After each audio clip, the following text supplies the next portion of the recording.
কোনো পাসপোর্ট নেই, নেই কোনো বৈধ ভিসা, বর্ডার গার্ড কিংবা কড়া নজরদারি, কোনো কিছুই আটকাতে পারল না তাকে। ঢাকার দেয়াল মাতানো সেই রহস্যময় সুবোধ রাতারাতি সীমান্ত পার হয়ে পৌঁছে গেছে ভারতের সিকিমে। কিন্তু যে সুবোধকে আমরা চিরকাল খাঁচাবন্দি সূর্য হাতে শুধু পালিয়ে যেতে দেখেছি, হঠাৎ সে কেন এবং কিভাবে ভারতে গিয়ে হাজির হলো? এর পেছনে লুকিয়ে থাকা আসল গল্পটা কি?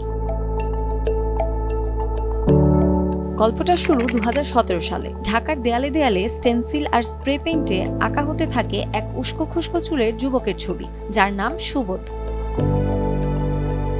তার হাতে একটা খাঁচা, আর খাঁচার ভেতর বন্দি এক টুকরো লাল কমলা সূর্য। ছবির পাশে লেখা থাকতো এক অদ্ভুত আকুতি, সুবোধ তুই পালিয়ে যা, এখন সময় পক্ষে না। এই সুবোধ আসলে কে? সুবোধ হলো আমাদের সমাজের বিবেক। কখনো তাকে দেখা গেছে জেলখানার গারদের পেছনে, কখনো সে সেফ হতাশায় মুখ লুকিয়ে বসে আছে। প্রতিটি ছবির নিচে ছোট করে ইংরেজিতে লেখা একটি সিগনেচার। হবে কি? আজ পর্যন্ত কেউ জানে না এই অবাধ্য শিল্পী আসলে কে। 2024 সালের জুলাই গণঅভ্যুত্থানের সময়ও সুবোধ ফিরেছিল প্রতিবাদের ভাষা হয়ে। কিন্তু নিজ দেশে এত বছর পালিয়ে বেড়ানো সুবোধ হঠাৎ দেশ ছাড়ল কেন? ধারণা করা হচ্ছে সুবোধের এই ভারত যাত্রার পেছনে রয়েছে গভীর এক ভূ রাজনৈতিক প্রেক্ষাপট। 2024 সালের রাজনৈতিক পট পরিবর্তনের পর ঢাকা ও দিল্লির মধ্যকার কূটনৈতিক সম্পর্কে এক ধরনের শীতলতা বা টানাপোড়েন তৈরি হয়।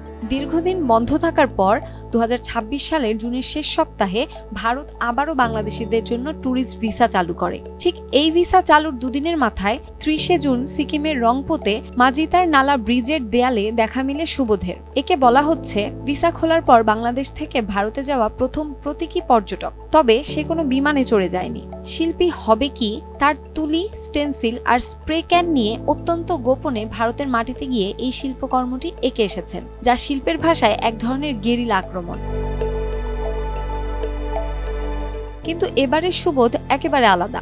সিকিমের দেয়ালে সুবোধের হাতে কোনো খাঁচাবন্দি সূর্য নেই। সে উদাম গায়ে জীর্ণ জিন্স পরে অলস ভঙ্গিতে একটি দোলনায় বা হ্যামকে শুয়ে আছে। সেই দোলনাটি ঝোলানো হয়েছে ধারালো কাটা তারের সাথে। আর সুবোধের ডান হাতে রয়েছে একটি ওয়্যার কাটার বা কাটা তার কাটার যন্ত্র। তার পায়ের নিচে রাখা একটি পানির বালতি। বিশ্লেষকেরা বলছেন কাটা তারের উপর শুয়ে থাকার এই দৃশ্যটি একাধারে দুই দেশের কঠোর সীমান্ত নীতিকে ব্যঙ্গ করে, আবার দুই দেশের মানুষের দীর্ঘ প্রতীক্ষাকেও ফুটিয়ে তোলে। আর পানির বালতি, যা তিস্তা নদীর জলবন্টন ও দুই দেশের অমীমাংসিত সংকটের দিকে ইঙ্গিত করে।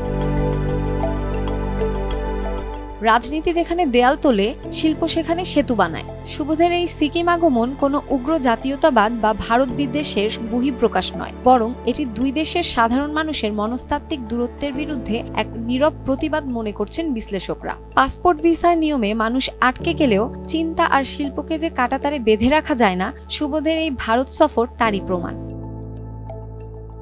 শামসুন নাহার দোলন, টাইমস টুডে।